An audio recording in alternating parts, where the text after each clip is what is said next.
Hey everyone, we are live right now at Pace Studios with Michael Daves, Bruce Molsky, and Tony Trischka. Guys, thank you for being here. Great pleasure. Thanks for having us. Yeah, man, absolutely. So we're very much looking forward to hearing 4 songs today, and you guys are playing together at the Brooklyn Folk Fest in beautiful St. Anne's Church this Sunday at 7 o'clock, and I'm looking forward to that. I'll see you guys out there. Oh, great. Yeah, we'll be tossing the banjo this year, and then listening to banjo and taking it in a beautiful church in Brooklyn Heights. So we're looking forward to all of it. And can you guys tell us what's coming up first? Well, we're going to start with an old piece of music that's kind of followed us around for a long time, and it's called the Old Jawbone. 1, 2, 3.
Thank you. Yeah. Thanks. Thank you for coming and sharing this, the bluegrass and old time music with us. It sounds great. And can we maybe talk a little bit about some of your either individual influences, mentors, or some of the shared players that you guys have come together and bonded over? Well, I guess since the first tune we just did for you came from me, so I guess it's logical. That tune, like so many others, came from the Southern Appalachian tradition, from the old-time music, from the birth of country music, which some people seem to think started when a guy named Ralph Peer came around to Bristol, Tennessee, and held some auditions for local musicians, and they discovered people like the Carter family and Jimmy Rogers and many other local musicians who kind of came out. Can you step up on the mic a little in bit? the hopes of getting a professional break, but their music came from just the music that was played in the mountains in people's communities, and came from Scots-Irish tradition and West African tradition, and this incredible amalgam of music that's really one of the most American musical forms that we have, that and the blues and early jazz. And yeah, I just love the old fiddle tunes. I got to study with some great old players who grew up before World War I, before the whole world was homogenized by mass media, and there were local music styles, regional styles. It's a lifetime study, if you will. And the reward is getting to play it. Tony. Okay, this is Tony Trischka here, and I have some of the same influences that Bruce does, but I'm coming out of bluegrass originally, primarily, and so I'd have to say if there's one person, it would be Earl Scruggs, who changed my life. But then he played with Bill Monroe, the father of bluegrass music, back in the 40s, and so Bill Monroe, of course, all the first-generation bluegrass folks like the Stanley Brothers, and then Jim and Jesse, the Osborne Brothers, on and on, Jimmy Martin. But then, having grown up in the later 60s, where so much amazing music is sitting on the walls here, Van Dyke Parks, the Beatles, of course, Bob Dylan, and then fusion folks like Chick Corea, Return to Forever, and Weather Report, and I could go on. Aaron Copland is a gigantic influence also in the classical world. So that's a little taste.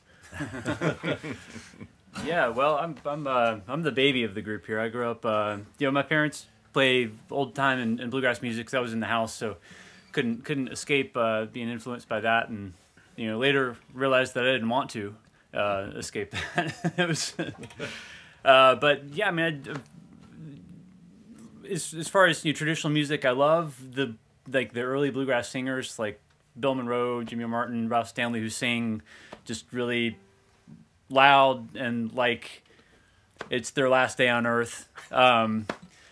I really like those guys, and Hazel Dickens, one of my favorite singers, and then also the bluegrass, like the fiddlers who've got like that strong connection to like old time music, like Bruce has got. So I've joked that all my favorite bluegrass fiddlers learned from Bruce.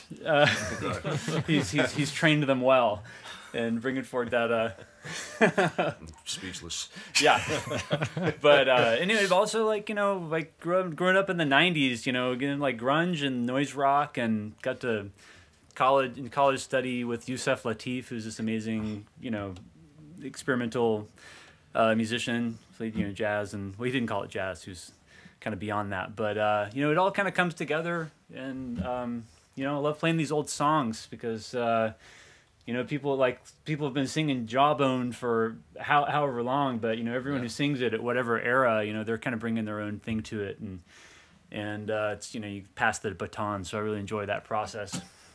Music is a living thing, for sure.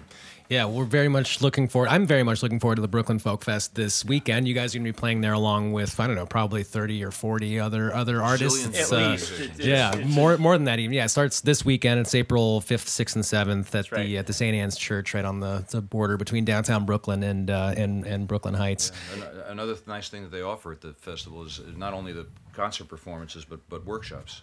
Yeah. And people come, you can learn about singing, bring an instrument, or just people demonstrating really interesting things that make this music really evocative. Yeah. There's pulled pork and there's pretzels, and you can throw a banjo into the Gowanus Canal. Right, the world famous banjo toss is that's really special. They do this every year. They have a competition for tossing a banjo out into the Gowanus Canal. Yeah. It's not the same banjo that. It's not this. It's not this. Yeah, one, no. they don't like take them from the performers, but. Maybe. Oh, I thought.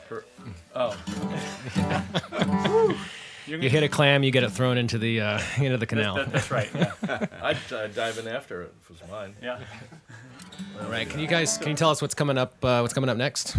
Here's a song that I wrote. It's called Fox Chase. I saw a video of a gentleman named DeFord Bailey, maybe 10 years ago, who was the first African American to play on the Grand Ole Opry in the late 20s, and then he was there through the 50s. And it was a video of him playing harmonica, just solo harmonica, of his Fox Chase, which is a traditional kind of a genre in old time and blues music. And it just blew me away and made me have to write a tune called Fox Chase that has way too many words because I'm a banjo player, and so you play all these fast notes, and then the words are really fast too, and Michael's the one that has to sing them. So anyway, this is Fox Chase. I'm really glad Michael's here because when he's not here, I have to sing him, and I can't sing him.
Thank you, man. This is fun. Fun for us too, I thought. Yes, too. good.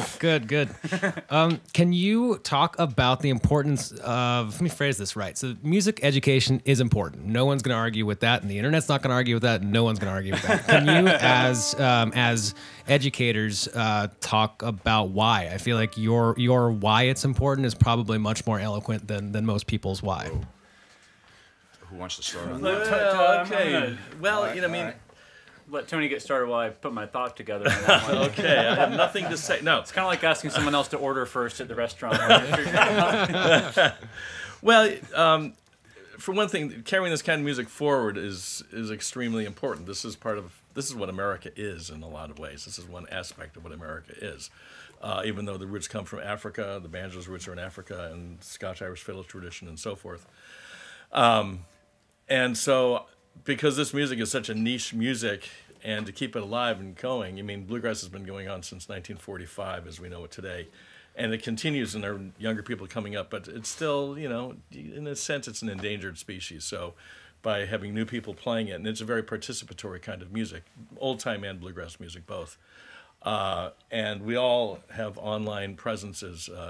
So, you know, we're teaching people in South Africa and Japan and Norway and whatever. So it has an international footprint also.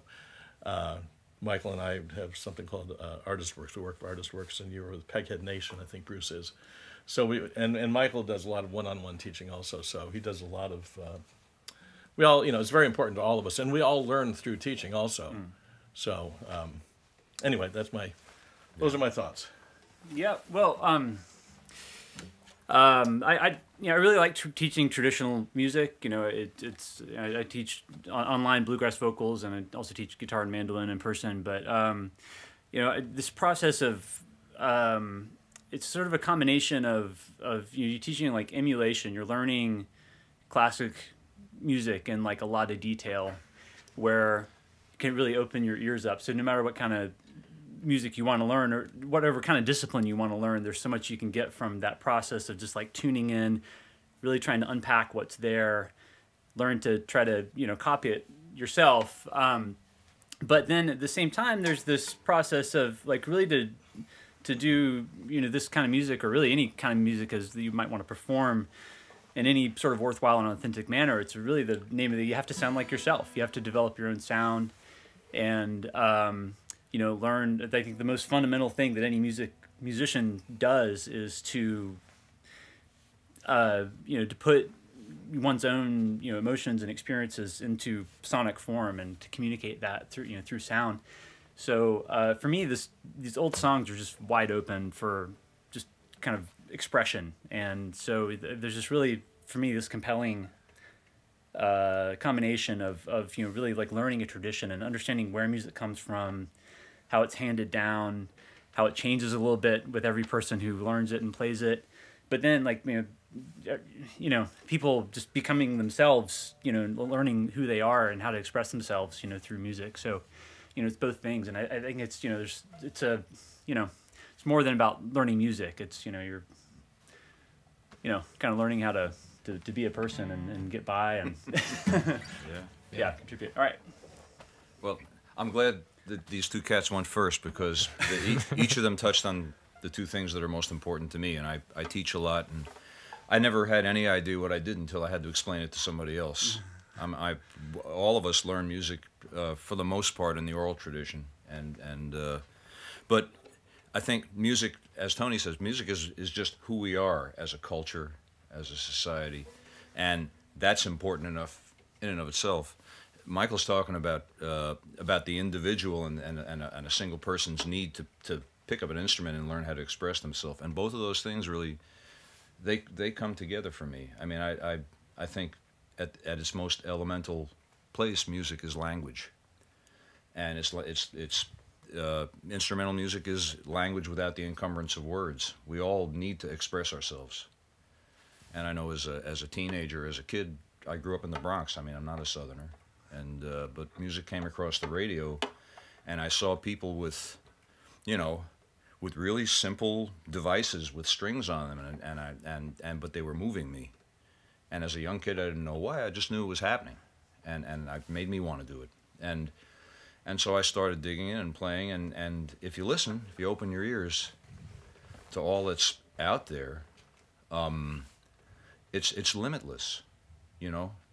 The journey is unbelievable, and if you find music speaks to you, it's going to make you want to do something with it, whether it's play an instrument, sing, sit in the car. Tony and I are, I'm on faculty at Berklee College of Music. Tony teaches there as well. And it's been an added kind of benefit, wonderful thing to take all these musical experiences of us old people and offer them to the next generation of people down. Give them the nuts and bolts of all this beautiful American musical language we have, and other languages. Give them those nuts and bolts like they were words in spoken language, and let them use that for their own creative process, you know, and see where it goes next. It's a beautiful chain to be a link in. So that's where I'm at with it myself. I think the value of music in bringing people together is limitless. Yeah. Well, that was every bit as eloquent as I had hoped. Language without the encumbrance of words was the phrase that stuck with me. I like that a lot. Okay. So we're happy to use this platform to amplify your unencumbered language. This is going that was really unencumbered, man. Very well. Can you tell us what's coming up third? Sure. We're gonna do. This is another old time tune. This is called the Drunken Hiccups or Jack of Diamonds, and it's a song that I know that I learned from the music of Tommy Jarrell, with whom Bruce learned directly from Tommy Jarrell in Tommy Jarrell's living room, I believe.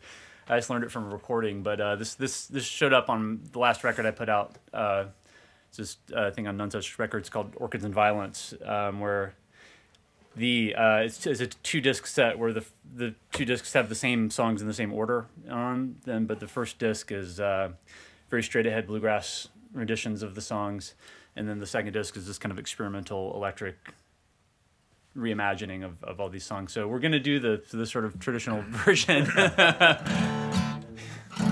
We didn't bring our fuzz pedals, but speaking of, the giant game of musical telephone that is traditional music, that everyone kind of does, that is the nature of it, that everyone kind of puts their own thing on it. So anyways, this is the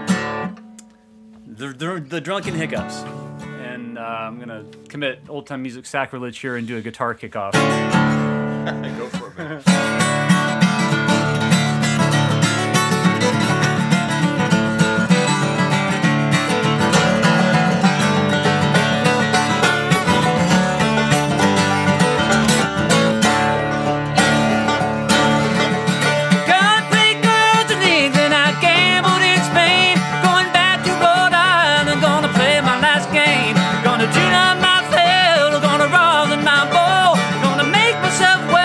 Wherever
Thank you.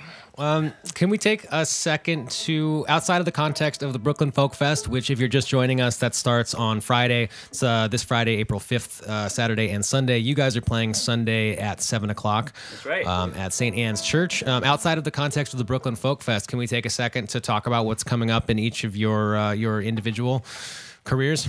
Sure. I'm just working on a couple projects behind the scenes right now, writing music. Working on an electric album. I have this band called Wax Lion, which is kind of an experimental electric band that grew out of the last record, and got a sort of a solo record in the works, and also a band record with we started with Tony and Brittany Haas and Mike Bubb and Jenny Lynn Gardner. We're working on that last summer, and we're gonna hope to finish that up before too long here. But yeah, kind of behind the scenes and teaching right now, and yeah. Right. Performing every Tuesday night at the Rockwood Music Hall in Manhattan, which I've been doing for the last 12 and a half years. Sort of like a biorhythm at this point. It's a, right. Anyways. Let's see. I've got a couple of recording projects that I'm in. One of which is finished and one is on the way. And I have a band that I put together with my son Sean Trischka, a guy named Stash Weisslouch, who plays with Bruce over here, and Jared Engel on bass, and it's called the Early Roman Kings, and we do Bob Dylan material, and we do it once a year around the time of his birthday. So Early Roman Kings is one of Bob's later songs, and we're going to be at Joe's Pub here in New York City at the Public Theater on May 14th and May 17th at Lee Von Helm's Barn in Woodstock. Cool. We have a couple of other dates around that, so nice. That's what I'm up to. I'm kind of a project person too. I've got a lot of different kind of things going on. I've been playing most actively with, I have a trio. My first time I've fronted a band in my musical life. It's called Molsky's Mountain Drifters, and consists of myself and two really incredible, great younger performers. Allison DeGroot is a clawhammer banjo player, virtuoso, and Stash Weisslouch, who has embraced old-time music in his own amazing personal way. Started off as a punk guitar player and metal, and he brings this amazing, very musical sensibility, and it's been a blast. So I'm doing a lot with them. We've got a brand new CD, just came out about 2.5 weeks ago, called Closing the Gap. We're excited about that. I play with Tony, and we've been friends since dinosaurs roamed the earth, and we're finally getting serious about playing some music together, and Michael's joining us and doing more of that. I teach at Berklee College of Music. I teach online courses at Peghead Nation, which is a wonderful resource similar to their Artist Works, and produce a few things and just kind of keep my finger in the air to see what's coming along. It's all interesting stuff. Cool. Well, everyone's got tons on their plate, and thank you for taking the time to make this part of your day today. And can you tell us about what's coming up forth? Sure. We're going to just play an old-time mountain fiddle tune. It goes by several different titles, as a lot of these tunes do. Some people call it Ida Red. Some people call it Down the Road. Any of your listeners who are kind of into the older style music as I am might have heard Doc Watson's earliest recordings in the early 60s playing with members of his family, and he recorded a beautiful version of this. There's all kinds of lyrics that you can just write them all down on a piece of paper and choose the ones you want, and none of them constitute a complete story. But you can sing them and they're fun. So we're going to play Down the Road.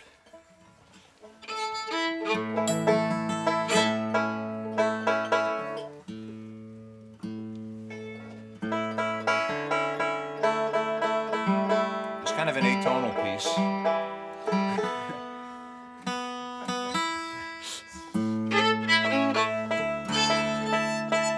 It's an A for atonal. A, yes, exactly.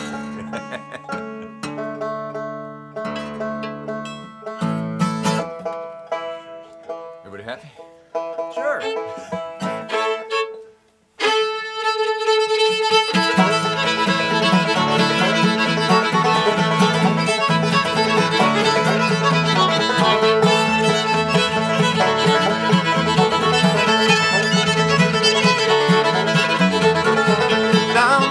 Down the road, I got a sugar babe down the road.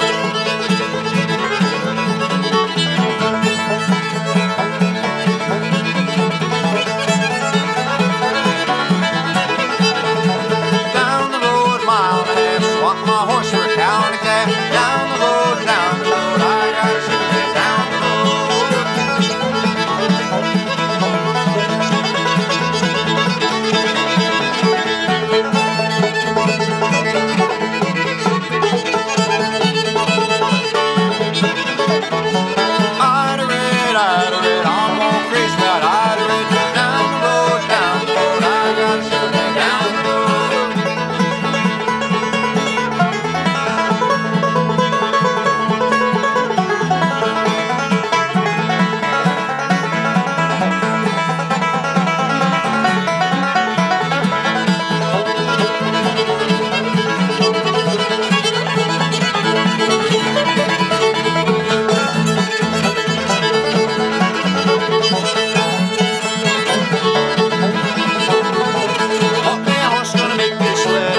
All right, Michael, Dave, Bruce Molsky, and Tony Trischka. Guys, thank you so much for being here. We appreciate it very much. And I'll see you on Sunday at the Brooklyn Folk Fest out at St. Anne's Church in downtown Brooklyn. And we appreciate it very much. Best of luck on everything that you guys have going on, the dozens and multitudes of projects that you have going on each, respectively. Man, thank you again for coming and doing this. We really appreciate it. It's a pleasure. Thanks for having us. Nice to meet you.